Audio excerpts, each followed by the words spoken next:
an honor it is to be here tonight to introduce Dr. Boster.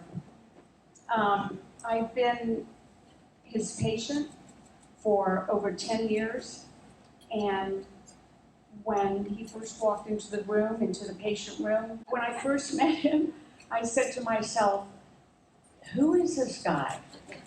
Where did he come from? He was just so charming, and he had this larger-than-life personality, and it didn't take me long to realize that I was in the presence of someone very, very special, and someone who really got it when it comes to MS. And I apologize for sounding overly effusive, but Dr. Boster is a rock star, and you don't have to.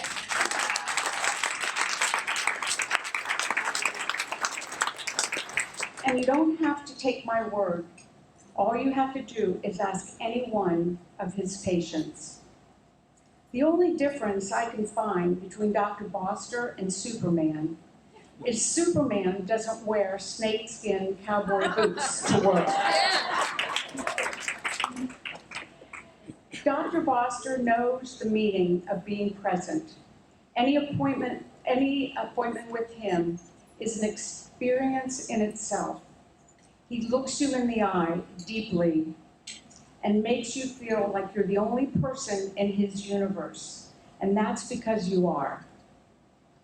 He gives his patients assignments and challenges them to try something new and different in their life that will make them stronger and happier. His lectures and his website videos have made me realize how much power there is in celebrating my victories and successes instead of focusing on the negative. Dr. Boster exudes warmth and good vibes. He's honest with you, he's engaging, he's curious, he's positive, and he's very passionate about what he does.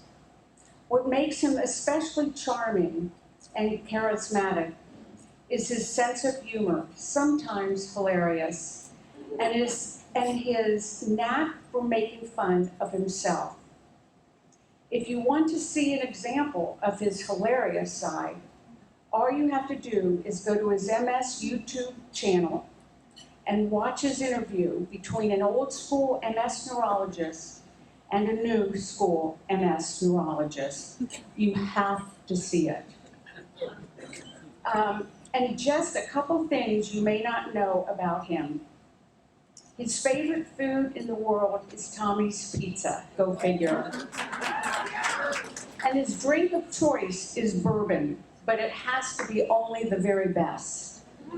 He's a dog lover, especially his own 4-year-old American Mastiff he calls River Bear, and even says River is the love of his life. I can only assume he really meant to say, only after Chrissy and the kids. And how Dr. Boster loves his coffee, about 800 cups a day. He listens to Israeli rock music and knows how to wear clothes with a real punch. He's just so darn cool. Dr. Boster's name, and I've said this many times, is synonymous with hope. Over the past 10 years, my admiration and respect for you, Dr. Boster, just keeps growing and growing. You are such a positive and essential force in my life and my journey with MS. So I'm so privileged to give you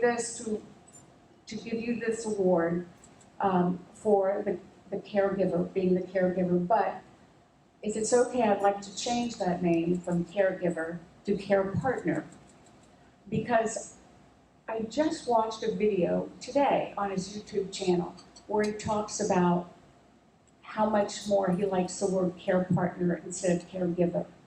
Because I don't like to think of my husband as a caregiver. He's a partner. We do things together. I do things for him, he does things for me. So the word caregiver isn't the best word.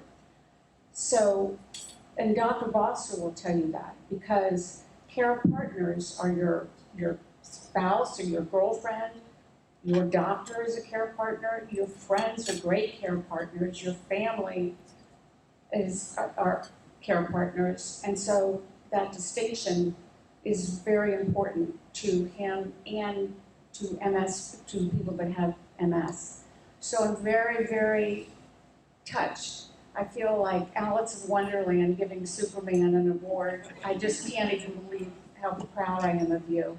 Thank you, Dr. Boster.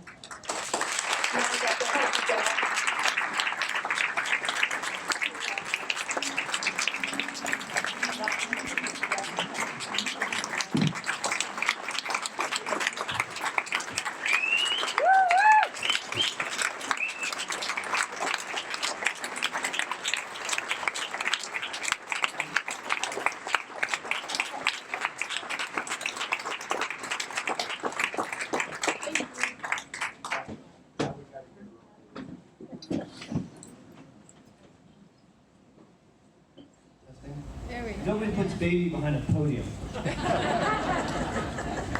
Can we please take a moment and honor that amazing couple?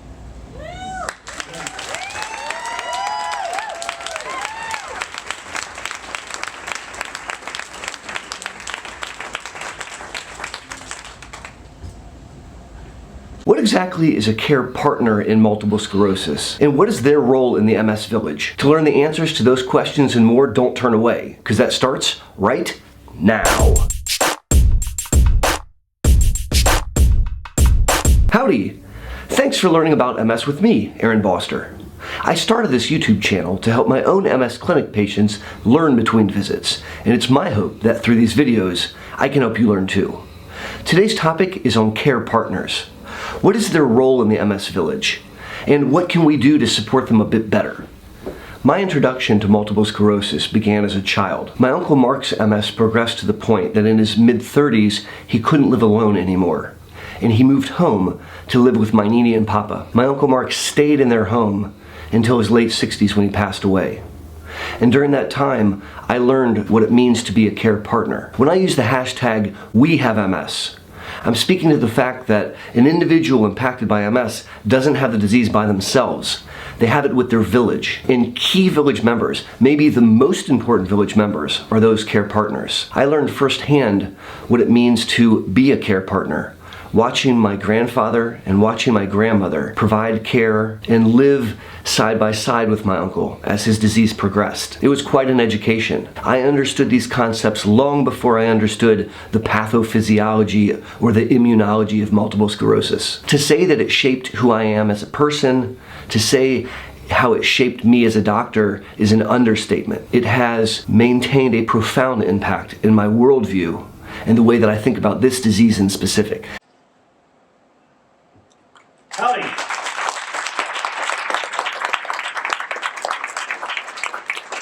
Maybe I should start by explaining what the hey a neurologist is doing making YouTube videos.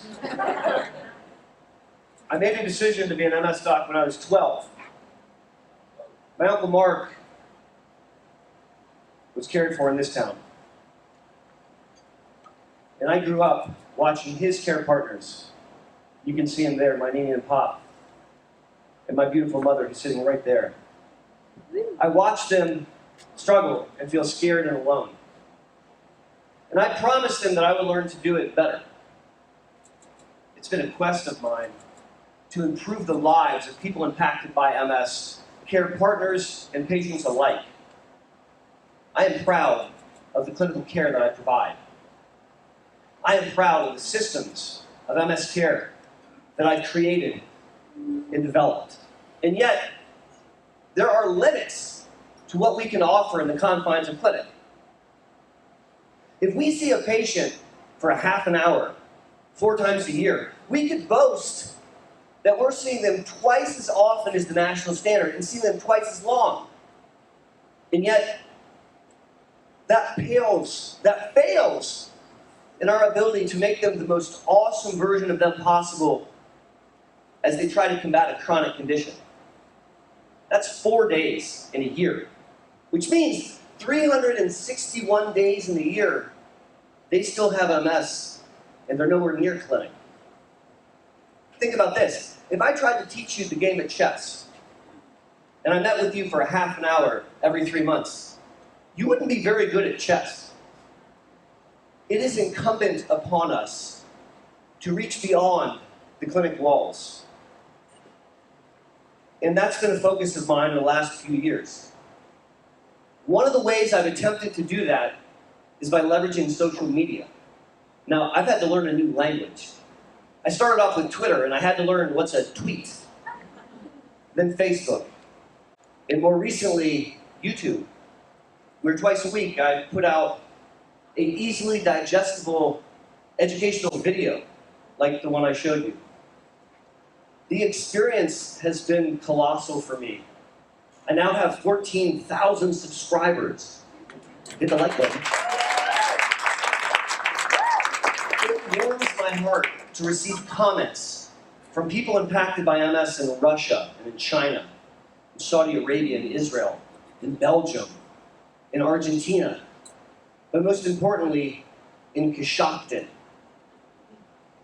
in Bexley, here in Central Ohio. I've started to mentor some rather like-minded, passionate young MS neurologists around the country, one in Yale, one at Kaiser Permanente out in California, and I'm helping them develop their own YouTube channels so they can create educational content for people impacted by MS. It's our goal to educate, but it's also our goal to energize and empower. Take a moment and look around the room. That is exactly what you're doing here tonight. I'd like to ask my family to please stand up as I honor my mother, Carol Boster. Her husband, Mark, my wife, Chrissy, my son, Maxwell, and my daughter, Betty May. They received this award with me. I love you all. Thank you. I want to thank the National Multiple Sclerosis Society and this amazing community in Greater Columbus. It is truly an honor. Thank you.